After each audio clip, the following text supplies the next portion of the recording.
everyone, it's Monica with Scrap Saturdays. I hope you're all doing well. I've missed you all so much, and thank you for allowing me to have some time to just, do my thing and regather my thoughts. So today I figured I'd have to get a recording done, and I've chosen to do a voiceover just because I was watching some Netflix while doing this. And here I'm just choosing my papers, and I'm working with some really old Scraptastic papers that I have left over. And I've chosen a Caitlin Schaefer Scraptastic exclusive. It has that light polka dot type base to it. And of course, my tip to jumping right back in after a while of not scrapbooking is finding a photo that speaks to you.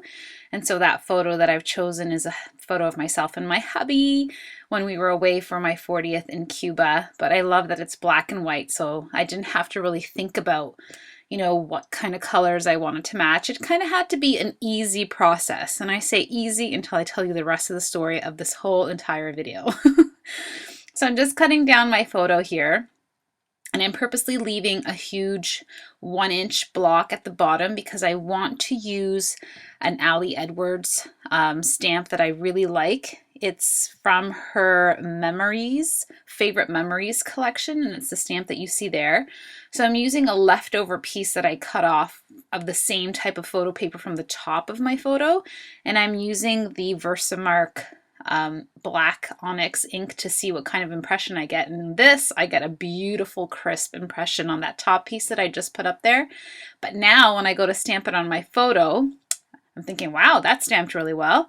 And I lift this part, it didn't come out so crisp, but it's okay.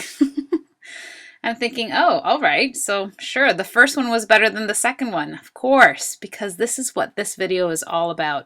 It's the backwards process video. I was literally going to actually label it that at the beginning. I'm like, what the heck am I going to say? But as we go along, I'll keep telling you exactly what happened. So I have been stalking other people's videos, and I've been watching, and here I'm just stamping off so that I make sure that I don't ruin the rest of my photo in case the ink was coming off. But as I was saying, I've been stalking other people's videos, and I've been noticing the trend of, flowers and flower stamps and beautiful outlines of flowers. And I remembered that I had this old, and I'm talking ancient, color block. I think that's what it's called. I don't have the packaging with me, nor is it close by. It's in some of my stamp binders that I have on my shelving. And I'm going to be very honest, I'm just too lazy to get up and actually look for it, so you're going to have to forgive me. But I do believe that that's the brand. I bought it at like a liquidation type store. And so those are the stamps that you see off to the left hand side. Right now I'm going through the Dear Lizzie Polka Dot Party 6x6 paper pad, and I really love wood grain, and I needed a little smidget of a piece of paper to cover up the manufacturer strip at the bottom. So I figured that I would use that wood grain manufacturer strip, ironically, to cover up another manufacturing strip, because why not? Any little piece of wood grain is delicious in my opinion. And I have been using the new Eileen's Quick Dry Tacky Glue, and I really like it. It's not bad. The only thing you have to be very careful is that it doesn't have a fine liner tip, of course. So it kind of creates that bubbling effect that I don't like on paper. I have a really big, I don't want to say problem, but it's not my style. I don't like, doing too much wet mixed media. I like what it looks like, but I don't like what my page looks like the paper itself, not the mixed media. And I have that same problem with wet glue. I don't like what it does to the paper and distorts its shape. I like crisp paper. Something about, a crisp magazine or a crisp piece of paper just, makes me giddy. It cheers me up. When I distort it with wetness and glue, it kind of like, I don't know why. It's a weird thing, right? But this Eileen's dries pretty nicely. So I'm flipping my page around because the roses that I used for that, I believe that's a pink paisley piece of paper for that beautiful light blue and the white roses. It does have a direction, and I really wanted to keep the direction of those roses there. So here is where, most of this video is going to be stamping. And the reason is because you'll see on the second half of this video, what I did was, once I did all the stamping of these roses, instead of, I pressed stop so that you wouldn't watch me fussy cut for the 6 hours of all the stamping that I did. But when I went back to record the second half of actually completing my layout, I didn't press record. And then at the end, when I finished my layout and I thought I was pressing stop, that's when I pressed record. So the second half of this video, you will see exactly what I'm talking about. So here I'm using my, let's see, because I wrote everything down. I am using my Prima Teal Damask ink, and I'm also using Heidi Swapp Mint. Let's see. Yes. And at first when I stamped this two-tone stamping, so like I'm using a chalk ink for the top and it's beautiful, and then I use the Heidi Swapp for the second part for the leaves, I'm thinking, the idea was good, but I wasn't too happy with the results of that dye ink. But ironically, when you see the photos at the end, and you kind of notice that rose with this leaf, I love the way it dried. So if I do this technique again, or if you choose to do this technique, it actually is beautiful because it's just a perfect shade of more minty green for the leaves. And when I look at my layout now, I think I wish I could have done all of them the same, but it was just that piece of paper. See, so I even put it to the side. I'm like, okay, you know what? I don't know. I'm going to give it a chance. I let it dry off to the side. And this is an open outline of, I don't even know, let's say it's a peony. I have no idea what flower that is, but that's what I'm going to call it. And instantly as I start, oh, here you see me wiping off my nails because my nails keep touching the ink pad. And I'm like, what the heck is going on? You know, silly little moments that happen, but true stories. I'm loving this. I'm thinking, wow, all this time I've had these beautiful outline stamps and I don't even think I've ever used them. Actually, I'm lying. I think I've used this a long time ago, and I used embossing ink in gold and I outlined flowers that were already on a patterned piece of paper. Yeah, I think that's what I did. Anyhow, it feels like I've never used them. It was so refreshing. It was exactly what I wanted to do. I needed a way to jump back in and start getting creative again, because when you're not in the groove, it's kind of hard, you know, stamping, something basic as stamping felt like it was the first time I was doing it.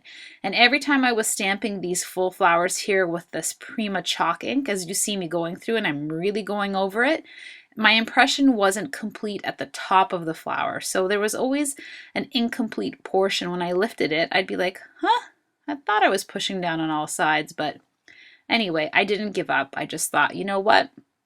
I'm going to do a voiceover anyway. See, like I'm pushing harder because I'm like, come on. It's got to ink, it's got to stamp down properly, and I'm focusing on the top, and here I go again, and I'm pushing and nah, same thing. But it's okay. You know what? Good enough, I think. Now my idea comes in and I'm like, ooh, that's so nice. Now these flowers don't match. These sets do not belong to each other. These outlines do not belong to the full part. It's just my idea, just what I thought. I thought, oh, you know what? I'm going to do this because it looks nice and I like it. It's amazing. So now I'm going back and I'm still going to give that one that's still drawing with that double layered of ink with the Heidi Swapp Mint for the leaves. Again, I remind you, it turned out the best. I wish I had done them all like that, but in hindsight, right, we learn. So what am I doing here? Oh, here I was trying to stamp out another one. I was trying to do the double, triple, I have no idea. I was trying to see if I could cut out some leaves, but you know what? Because I still hadn't seen the full effect of the drying of the first one, I stamped it twice because I thought maybe I could fussy cut out these leaves and add them, but you know, I didn't end up using those at all. But I think next time I might do that if I do any other stamping of flowers or anything like that. So now I'm going to pull out some paints. I'm going to pull out my Martha Stewart paint in Beach Glass, and that's my favorite. So you see that piece of packaging that you already see that color on. I don't even wipe it off anymore. It's just like that. It's just reused. It doesn't really do anything. Even if you mix it with water, it's kind of like solidly stuck on there, but it's my favorite color. It's just so, it's the perfect color for me. I just love it. I would literally like do every background like this. And I have been watching Missy a lot, and I love the way her layouts transform into this, you know, teal paradise every single time, no matter what piece of paper she starts out with. The only thing is that it doesn't blend or smush into your background as easily. You have to put way more paint into it. Here I'm using the Heidi Swap Gold, which is, I mean, delicious. You all know, you probably all have it, and if you don't have it and you can find it and get it, it's completely different than any other gold that I've ever seen. At this point, I think I was going to use the remainder of my inks, that's whatever's left over on that piece of packaging. And at first, I'm going to be honest with you, I regretted it. I'm like, oh, I think I just ruined my stamp. But again, I was in that total mood of, nope, we're not overthinking this, Monica, or else you're never going to get back into scrapbooking. You're just going to be making excuses that everything is just horrible. And I was literally in that mood without even knowing what was going to happen to my video recording, because you have no idea the suck attack I pulled at the end when I didn't realize. So here I'm trying to fussy cut with my Tim Holtz scissors. Yeah, who am I kidding? This is the only one you're going to watch, because then I quickly change over to my small little cutter bee ones, but I won't bore you with all of it. I have to pay attention now because there isn't any more recording. The next thing that you're going to see is what happened at the end is I fussy cut out all these flowers. I assume that I've pressed record and I didn't, so I apologize. You're going to see my completed layout in just a few minutes, and then you're going to see me writing down my supplies list so that I could tell you everything that I used to make this layout come to life. And the only thing I can offer you are some still photos at the end. But practice makes perfect. And so I knew that you guys missed me enough that I could at least sacrifice doing the best that I could to get this video up and running. So here's my finished layout. And I absolutely love it. I think it's awesome. I had so much fun. Here I am taking my clipboard out and I'm looking at, I have no more of those templates. My husband made those templates for me at work because he's a little bit of a template nerd. So I have to get him to print me out some more because I'm like, oh, I thought I had an empty piece of paper. No, let's find some lined piece of paper. So I promise that my next recording will be better. I promise to do better for next time. And all I can say is that I had a lot of fun. And let me tell you, at the end, when I realized what happened, I was so heartbroken. I thought, wow, there has to be someone who's trying to sabotage my success, because during the Christmas break, I actually recorded 3 or 4 December daily for my faux Dory December daily that I was working on. And you know what? The videos were truncated. I could not upload them. And yeah, doesn't it look great off to the side? Yeah, it was so nice. But yeah, I don't know, maybe I spared you all the gluing. I'm not sure. So let's see. I used a lot of homemade stamps or little tags that I had, like the Capture is a Scraptastic Capture stamp that I've made a long time ago, and I cut it out with one of my Spellbinders pinked circle, and the love tag off to the side, it's from Recollections, and I just love the way it turned out. The My Love little tag is from Felicity Jane, the tassels from Dollar Store, the white enamel dots are from Recollections, and just look how beautiful the layering looked and turned out. That little tag is from, you know, a die cut from God knows where. I picked it out of my little jar. And there again, those are the peonies. That's the one that I put the ink on and I thought it wasn't going to look good, but it really turned out awesome. And I just love layering, and I love to put little bits and pieces, and that's one of my favorite stamps. Remember this moment, cherish this story, celebrate this life. And again, I started out with my favorite photo of my favorite guy, and I went to town and I did the very best that I could. And thank you so much for joining me. I miss you guys so much, tremendously, and I'm going to promise to do better next time. You see that beautiful green right there, right there? It does look so awesome with the two-tone stamping. I love you guys. I'll see you soon. Big hugs. Thank you for watching.